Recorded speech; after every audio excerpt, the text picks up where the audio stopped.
menemukan bahwa nyamuk betina lebih tertarik pada pria yang memiliki lebih sedikit bakteri pada kulit mereka daripada pria dengan bakteri kulit yang lebih beragam. Serangga penghisap darah ini juga kerap menggigit orang yang memakai warna pakaian gelap. Dan tahukah kamu, sebuah studi tahun 1996 dalam jurnal Trend in Parasitology menemukan bahwa nyamuk betina dari genus Anopheles berisiko menularkan parasit malaria karena dapat menarik bakteri di kaki manusia.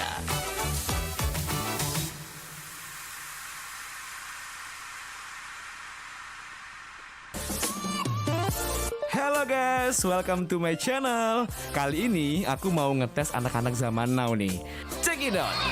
Hai adik-adik, ada yang bisa nyanyi lagu kebangsaan Indonesia nggak? Bisa. Aku bisanya lagu Korea. Oh no. Saya bisa, Kak. Padamu negeri kami berjanji. Padamu negeri kami berbakti.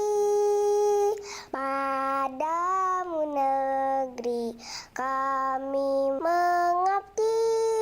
Bagimu negeri jiwa raga kami. Wah, hebat. By the way, tahu lagu ini dari mana? Diajarin sama mama, Kak. Tanamkan rasa cinta tanah air kepada anak dengan cara mengajarkan lagu kebangsaan Indonesia.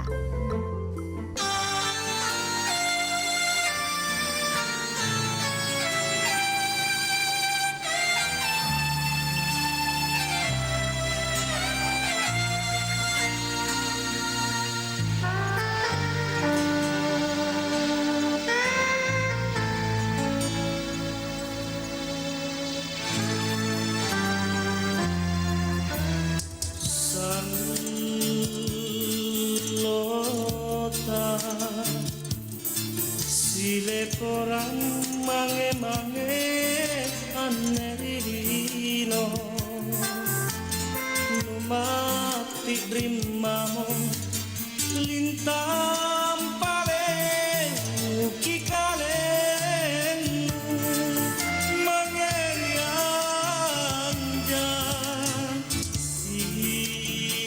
sinake bolik mas sino anelino Turia pirau nyawaku menghitungi kalenu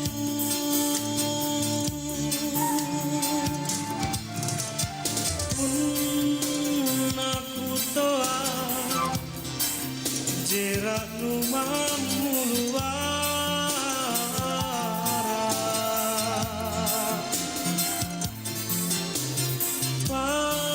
nyawaku dingin-dingin pak maiku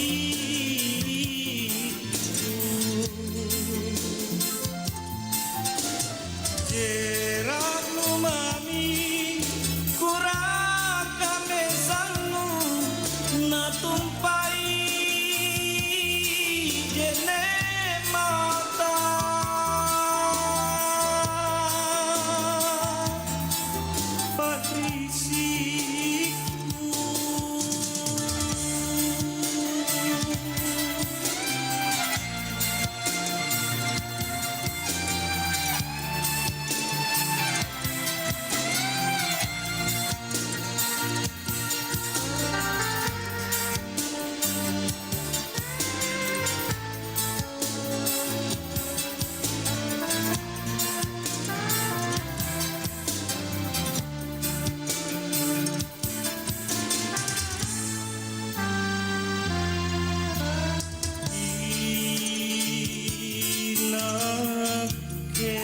Oke, 92,5 FM Pro 4 RRI Makassar. Assalamualaikum warahmatullahi wabarakatuh dan selamat pagi menjelang siang, sahabat budaya dimanapun berada. Senang rasanya untuk siang hari ini kembali lagi menyapa Anda bersama saya Dewi Satriani dalam program acara kita Mozaik Budaya. Oke, Mosaik Budaya di edisi hari Sabtu 8 Februari 2025. Dan alhamdulillah kita sudah bersama dengan narasumber kita melalui Zoom. Ada Kak Akila Nurul Khairani Latif SEM Par. Beliau adalah dosen Prodi Pariwisata FIB Universitas Hasanuddin dan akan membahas terkait dengan tren wisata tidur 2025 ketika relaksasi bertemu dengan konservasi. Aduh, ini kayaknya topik kita ya, sahabat budaya, mengajak kita untuk menjelajahi di mana suatu kenikmatan yaitu tidur. Apalagi kalau misalkan ya, sahabat budaya, hujan-hujan seperti ini, kalau ngomong soal tidur kayaknya, apalagi kalau lihat bantal itu pengennya tidur terus Ki. Daripada kita penasaran, sejauh menerka-nerka Ji, nanti salah Ki. Langsung aja kita menyapa, ada dosen kita Kak Akila. Oke, Kak Akila, assalamualaikum, selamat pagi. Waalaikumsalam warahmatullahi wabarakatuh. Iya. Selamat pagi Kak. Selamat Adik cantik pagi. kan, Jenny Kak Dewi. Gimana ini? Ini kayaknya agak telat kita nyambung. Aduh, ini kenapa Iya, bisa nih Mama. kita ndak nyambungin dari tadi ini Kak Akila? Iya, karena gara-gara wisata tidur kayaknya. Oh, bisa tidur, makanya sudah pasti kasihkan dan tidur sebagainya. kayaknya ya. Iya, ampun. Sama tadi sempat Ini saya kayaknya tidur. memang cuacanya sangat mendukung Sangat ya. mendukung sekali Ya. memang. Iya. Mendukung sekali sehingga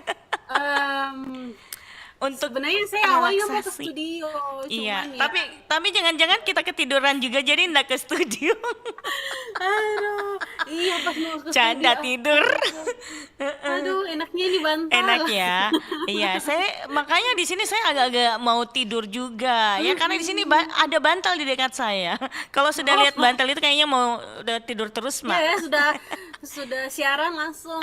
Langsung cus tidur cet. Iya, Oke, benar. langsung aja dengan pembahasan kita kali ini, tren wisata tidur 2025. Kira-kira nih apa ini yang dimaksud dengan tren wisata tidur 2025 ini Kak Akila?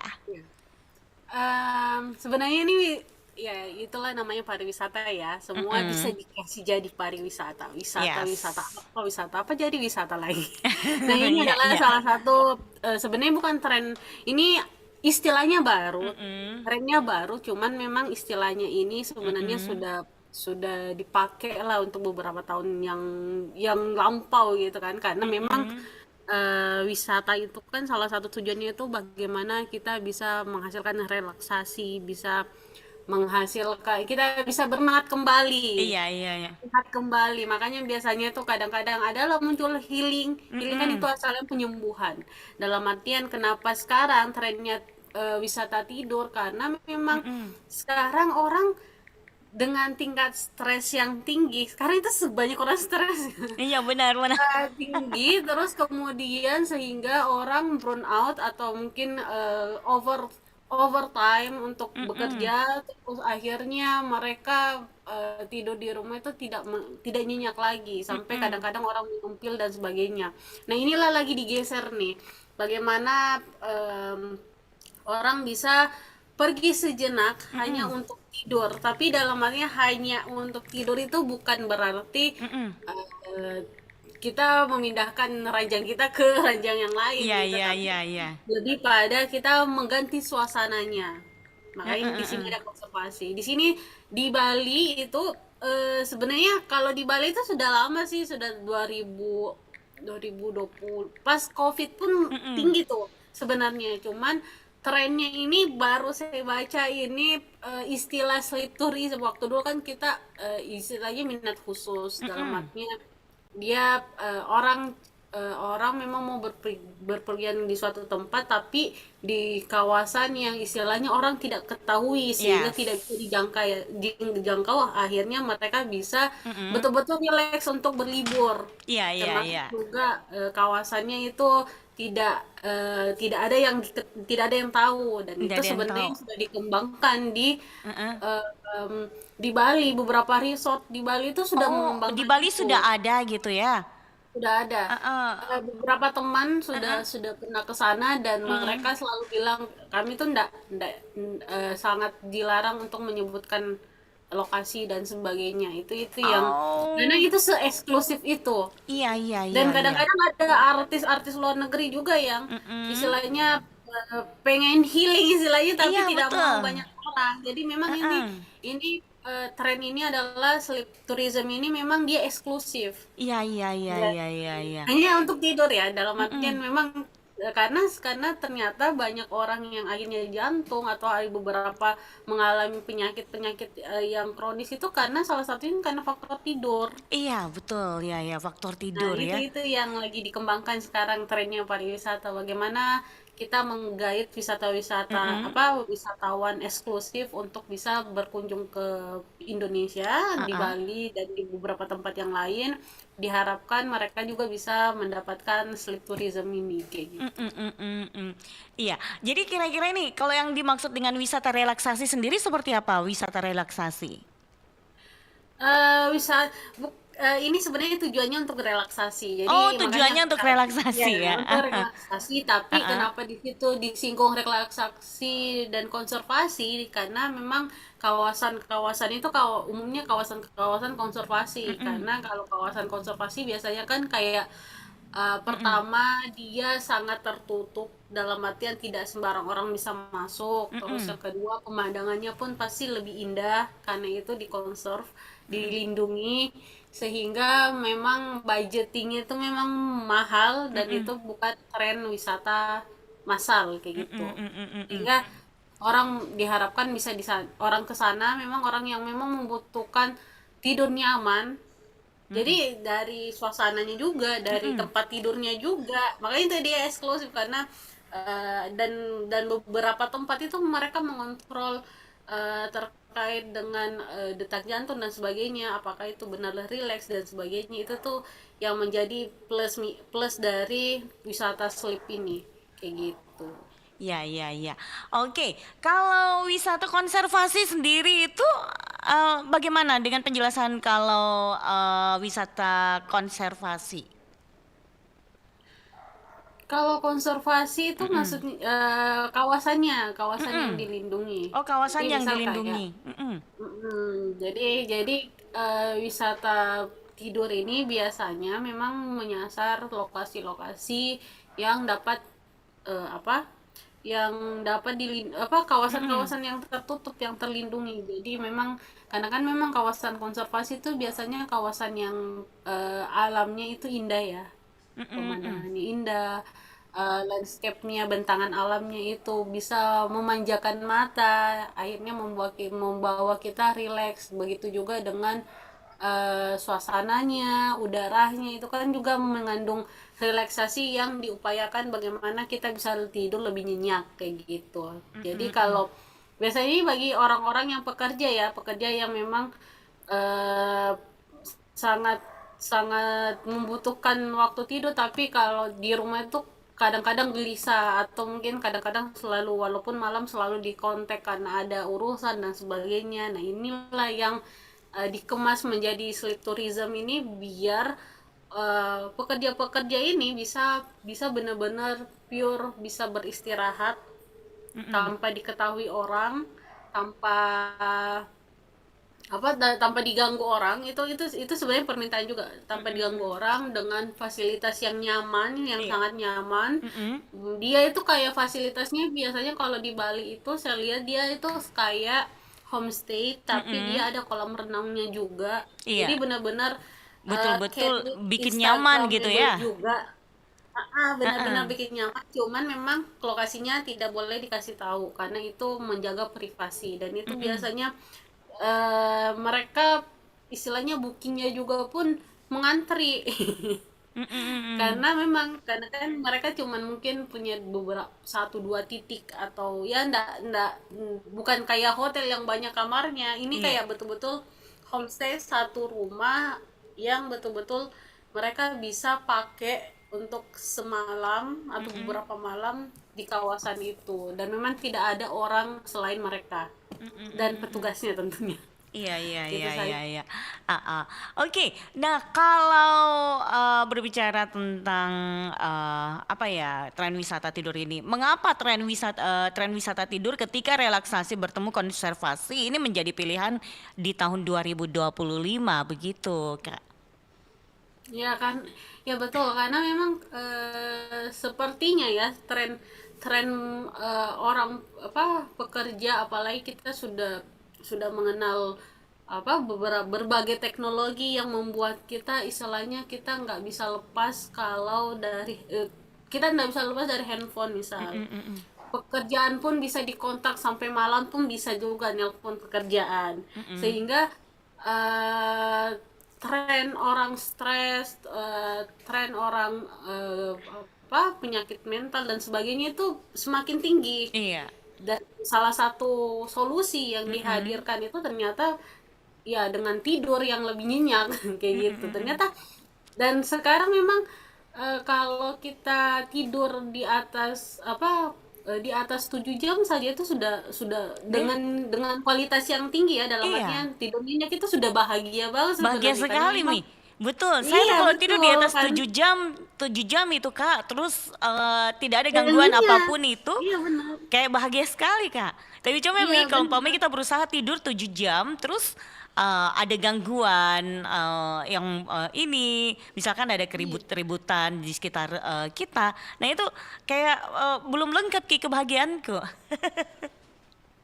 iya benar jadi memang ternyata memang salah satu faktornya karena umumnya kita sudah kurang tidur kayak gitu dengan berbagai aktivitas, berbagai kesibukan, belum lagi kita biasanya kebiasaan banyak orang mungkin juga kadang-kadang saya juga walaupun saya sedikit demi sedikit menghindari yaitu scroll Instagram lah, scroll apa apapun itu di scroll itu Iya. sampai akhirnya awalnya kita ngantuk menjadi tidak ngantuk akhirnya kebablasan wih sudah tengah malam nih tidak tidur kayak gitu itu Oke, juga yang salah satu faktornya ya Heeh.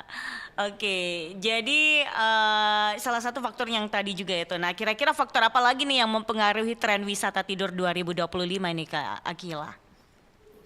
karena banyak orang sekarang menganggap 24 jam itu sudah tidak cukup dalam sehari Iya, dalam iya, iya. artian Kalau bisa. segala aktif mungkin karena waktu kita berjalan lebih cepat kita selalu merasa ya kita akhir-akhir Iya, beberapa betul tahun sekali. terakhir ini waktu itu terlalu cepat Cepat sekali ya.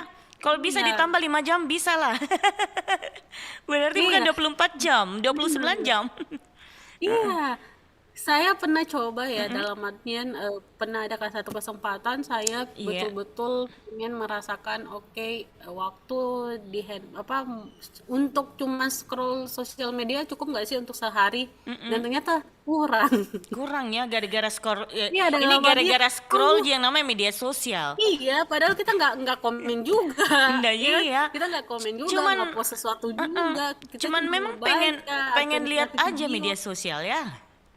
iya Karena itu aja banyak yang sampai kita terjadi. merasa nggak puas-puas gitu kan Gak puas memang manusia ini kayaknya belum habis tidak ada dibilang puas-puasnya, masih terus mencari yang namanya rasa ingin tahu atau mungkin ingin mencari suatu kebahagiaan ya. Nah, tapi memanglah begitulah yang namanya manusia. Iya iya. Oke. makanya Nah, sleep tourism ini hadir. betul betul betul betul. Nah, kira-kira nih apa saja kegiatan yang bisa dilakukan saat wisata tidur wisata tidur 2025? Adakah kegiatan yang bisa dilakukan itu kalau misalnya kita lagi wisata tidur ini, Kak Akila? Kalau sebenarnya wisata tidur itu sebenarnya apa tujuannya itu bagaimana orang itu bisa tidur 7 sampai 8 jam secara nyenyak. Itu tujuan dari sleep tourism. Berarti waktu kita dalam 24 jam sebenarnya ada aktivitas. Kalau tidur terus kan bosan juga ya. Nah, dalam artian makanya di sini relaksasi plus konservasi dalam artian mereka digiring di suatu kawasan yang benar-benar membuat mereka nyaman Iya. dan akhirnya dengan kenyamanan itu diupayakan malamnya mereka sudah bisa tidur nyenyak kayak gitu. Itu sih sebenarnya intinya. Makanya biasanya sleep tourism itu mereka meminta si klien itu jangan mengaktifkan handphone dulu Ya. ya, kalaupun mengaktifkan, jangan mengaktifkan wifi, karena itu juga pertama terdetek juga lokasinya. Kedua, biasanya fasilitasnya sudah sangat nyaman, dalam artian mereka sudah dihidangkan makanan yang mereka mau, terus mereka juga bisa berenang sendiri kayak private begitu. Terus Iya, iya. biasanya mereka pun juga bisa, ada beberapa yang punya kegiatan outbound, atau mungkin ada beberapa lokasi yang menawarkan kegiatan pantai. Itu sebenarnya bagaimana membuat wisatawan itu bisa benar-benar rileks, yang akhirnya kalau waktu istirahat mereka juga bisa nyenyak tidurnya karena sudah beraktivitas dengan menyenangkan seperti itu. Oke. Itu intinya. Oke. Nah, apa saja ini manfaat dari wisata tidur 2025? Karena kalau bisa dikatakan kan sudah secara halus lah manfaatnya itu relaksasi. Nah, kalau kira-kira manfaat yang lainnya seperti apa ini, Kak? Ya kalau ya kembali lagi ya, dalam pariwisata, dalam artian tujuan wisata kan bagaimana orang bisa berpindah sejenak agar mendapatkan energi baru kayak gitu. Tentunya di sleep tourism itu juga salah satu unsur utamanya itu terkait dengan healthy, bagaimana mereka bisa mau istilahnya, mereka kan istilahnya sebenarnya itu tidur itu punya waktu, sebenarnya pola tidur itu sebenarnya sudah bisa diatur sebenarnya. Kita sebenarnya bisa mengatur pola tidur kita dengan rutinitas yang berulang. Misal kalau kayak kita mau paksakan, oh ya kita harus tidur nih jam 10 atau jam 8 malam atau jam 9 malam lah. Iya. Ya kita harus paksa memang dari awal, tapi lambat laun kan bisa sampai akhir seperti itu. Nah, ini diharapkan kayak sleep tourism itu didorong bagaimana membentuk pola tidur baru, yang akhirnya setelah mereka kembali, mereka pun bisa terbiasa untuk tidur di jam-jam segitu. Iya, Itu iya. sebenarnya. Sehingga akhirnya mereka sudah terbiasa mendapatkan kualitas tidur yang lebih baik daripada sebelum sleep tourism ini kayak gitu. Oke. Tips memilih wisata tidur 2025 seperti apa tips memilihnya wisata tidur ini, Kak? Iya, karena wisata tidur ini sebenarnya tidak terbuka secara umum ya. Maksudnya informasinya pun kadang by teman atau Kenapa tidak terbuka beberapa secara umum agensi. sebenarnya ini, Kak? Karena permintaannya sebenarnya sedikit, tapi maksudnya permintaannya sebenarnya banyak, cuman lokasinya sedikit. Oh, lokasinya Tidak sedikit tapi semua permintaan banyak bisa. ya. Jadi kalau umpamanya dibongkar nanti, dan authenticity-nya, karena kan memang karena sleep tourism ini memang pengennya dia eksklusif. Iya. Memang mereka sudah pasarnya kayak wisata premium lah, orang-orang yang eksklusif lah yang Iya, orang di sana. premium. Jadi memang harganya juga tidak murah. Pertama, harganya juga tidak Harganya murah. tidak murah, makanya. Iya, tidak terjangkau ya. Aduh. Umumnya tidak terjangkau karena lokasinya yang sangat eksklusif. Eksklusif Sehingga ya. sehingga tapi karena memang kita banyak sekarang usia anak muda saja banyak yang sudah banyak uangnya. Iya, betul. Iya, jadi ya itu sebenarnya ya itu salah satunya kenapa itu permintaannya tinggi, tapi sebenarnya kesediaannya itu masih terbatas. Karena kalau banyak nanti nggak eksklusif lagi. Iya. Oke, kira-kira ada tidak tantangan wisata tidur ini ketika relaksasi bertemu konservasi ini, Kak Akila?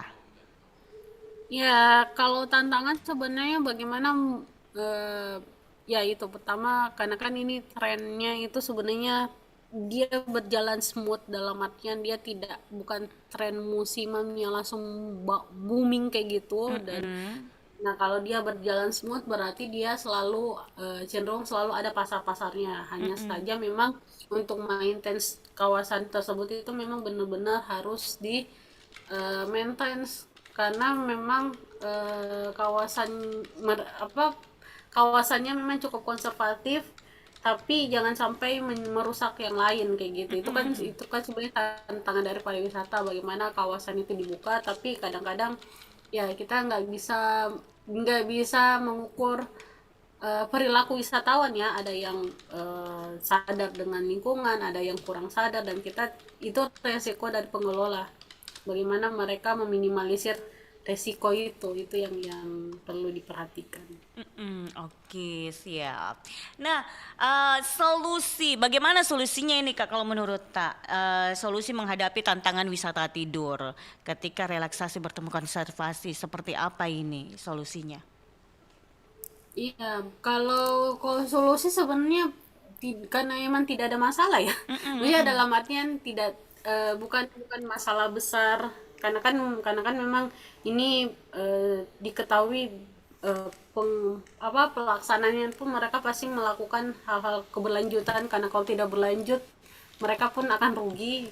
Apalagi mereka pasarnya itu ada eksklusif, makanya mereka sangat aware dengan lingkungan, aware dengan sosial, dan aware dengan ekonomi sekitar. Tapi karena kawasannya memang terpencil, jadi kalau ekonomi juga kayaknya bukan masyarakat sekitar, ini mungkin ekonomi Pemda mungkin bisa juga. Terus kemudian kalau saya melihat tourism sleep ini sebenarnya bisa dikombin dengan beberapa tematik lain. Iya. Jadi ini kan kayak misalnya wisata bahari, wisata ada juga divingnya dan sebagainya, itu kan sebenarnya satu kesatuan. Cuman memang kalau saya baca dari literatur di Jepang, mereka mengatasnamakan sleep tourism itu karena mereka memang memfokuskan mendesain suatu kawasan atau suatu kamar itu yang benar-benar bisa mengukur kenyamanan dan mengukur kenyenyakan waktu tidur. Jadi mereka benar-benar mengukur quality tidurnya, dan mereka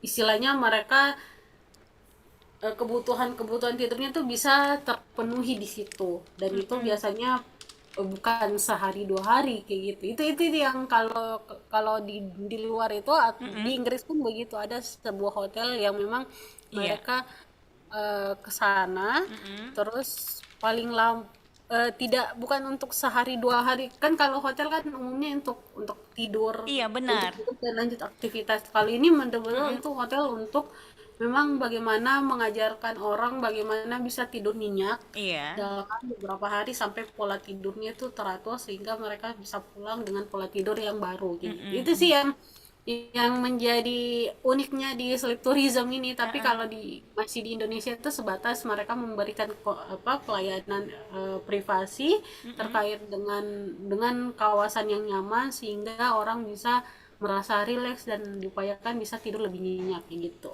Oke. Itu yang baru dikembangkan di Indonesia. Siap. Baik, kalau begitu langsung aja dengan closing statement-nya nih Kak. Tren wisata tidur 2025 ketika relaksasi bertemu konservasi seperti apa ini closing statement-nya? Silakan Kak Akila. Ya, ya ini sebenarnya lagi-lagi ya, sleep tourism ini adalah konsep baru, istilah baru ya, sebenarnya istilah baru yang sebenarnya karena disasarnya di kawasan-kawasan wisata, sehingga itu menjadi sebuah konsep wisata. Walaupun sebenarnya intinya dari sleep tourism ini terkait dengan kesehatan, bagaimana fenomena saat ini kesehatan itu sangat penting. Walaupun tingkat stres kita meningkat, kelelahan seseorang meningkat, tapi ternyata tidak selaras dengan jam tidur atau kualitas tidur setiap orang, sehingga sleep tourism itu, peristilaan itu muncul. Diharapkan dengan adanya sleep tourism ini bisa membantu pekerja-pekerja atau wisatawan yang membutuhkan waktu quality tidur yang lebih baik bisa terrelaksasi di sleep tourism ini. Oke. Baik, kalau begitu Kak Akila ya, karena kita udah dibatasi waktu, jadi kita harus menghargai waktu juga. Kita tuntaskan sampai sini Kak ya, semoga bisa memberikan manfaat untuk kita semuanya, untuk ya mencari tahu tentang wisata tidur itu seperti apa. Oke, Kak Akila makin sukses selalu. Sampai Ya, jumpa. makasih, Kak. Assalamualaikum. Salam warahmatullahi wabarakatuh.